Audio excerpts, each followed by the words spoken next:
Yesterday, Donald Trump called Zelenskyy a dictator without elections. In addition, he stated that the Ukrainian president has only 4% support. In this video, we verify these statements. Why haven't elections been held in Ukraine? Is anyone in Ukraine itself questioning this? And what kind of support does Zelenskyy really have? Our expert explains. Elections in Ukraine, both presidential and parliamentary, simply could not take place. The country has been under martial law since 2022, and Ukrainian law explicitly forbids holding elections during this time.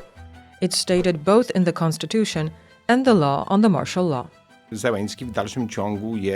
Zelenskyy is still the full-fledged president according to the letter of Ukrainian law. This follows from both the constitution and the law. The law is compatible with the constitution and no such elections can take place. Besides, even if they were to take place, although it is impossible to change the constitution while martial law is in force, there are no conditions for holding elections. Such elections, even if they were to take place as a result of some changes in the law, have no conditions in the sense that there is no freedom of assembly, there are no population registers that reflect the real situation, such as the fact that a couple of million people have changed their place of residence. A few million, 5 to 7, are outside Ukraine. It would be a huge organizational effort to let soldiers vote, those who are on the front and those who are outside the front. It's a huge effort, also in cooperation with countries where Ukrainian refugees are outside the borders. Plus all the issues related to freedom of campaigning, freedom in the media, freedom of expression and assembly. This is simply unworkable, and even if such elections were held, it would be very easy to challenge their outcome. It could be argued that they did not take place in a situation where all political parties, all presidential candidates had a free, equal right to campaign and to vote. So Zelenskyy isn't a dictator, he's the president. He's the head of state under Ukrainian law in a time of war. Provisions prohibiting holding elections during martial law are not unique. Very many countries have them, including Poland. It's also worth noting that, for example, in Great Britain, elections were not held during World War II. They took place only after the end of the war. The lack of elections in Ukraine is not controversial. In fact, it's a matter of consensus. According to surveys, 60% of Ukrainians believe that elections should not be held during the war. The political class thinks the same. In November 2023, all political powers signed an agreement to hold both presidential and parliamentary elections only after the end of martial law. Ukrainians are absolutely aware that wartime is not a time of internal political rivalry, that in a situation where there is an invasion, where Russia is attacking, unleashing a political struggle that would naturally have to take place, would unravel this social consolidation inside the country and would really only play to Russia's advantage. This is not to say there is no criticism of the president. It's greater than in the first months of the war. It's more open. Nevertheless, my impression is that politicians recognize, as does the public, that the strength in confronting Russia is unity and consolidation. Donald Trump also claims that Zelenskyy has the support of only 4% of Ukrainians. This is out of touch with reality. I don't recall any opinion polls in Ukraine, any polls that show such a low level of support. Additionally, surveys published in Ukraine ask respondents what their level of trust in politicians or institutions is. There are much fewer surveys that measure the level of support in the electoral sense, i.e., who Ukrainians would vote for. Nevertheless, the level of trust, according to recent surveys, is that of almost 60%. 57% according to a recent Kyiv International Institute of Sociology survey.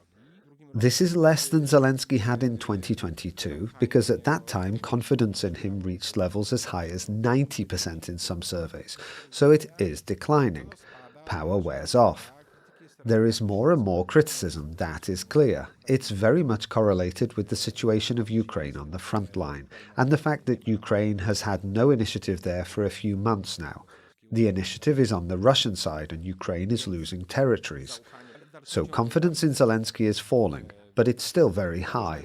Different pollsters study it differently and have different results, but it doesn't fall below 40%. It's between 40 and 60%, so it's quite high, even very high for the beginning of almost the fourth year of the war. Zelenskyy himself reacted to the words of Donald Trump. І якщо хтось хоче мене поміняти прямо зараз, то прямо зараз ніяк не вийде. Я би так сказав. If someone wants to replace me now, I would say that it's not going to happen now. With regard to that 4%, we are aware of this disinformation. We know that it comes from Russia. We know it, and we have evidence that such numbers are discussed between America and Russia.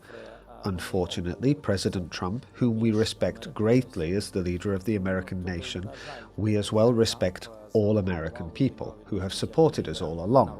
Unfortunately, Trump lives in a disinformation space. Постійно підтримує. На жаль, живе в цьому дезінформаційному просторі. And how is Ukrainian public opinion reacting to Trump's statements? Są reakcje takie. There are responses as far as experts are concerned that Zelensky should not get entangled in a personal spiral of mutual accusations with Trump, because Ukraine is in the weaker position. It is Ukraine that depends on the United States, not the United States on Ukraine. So fueling this spiral of accusations in this way is detrimental, and here Ukraine and President Zelensky should keep a cool head, no matter how difficult it would be, and how offensive some of the US proposals are, such as this agreement on the extraction and use of various Ukrainian natural resources. According to documents that were revealed, it indeed puts Ukraine in a very difficult position, to put it mildly.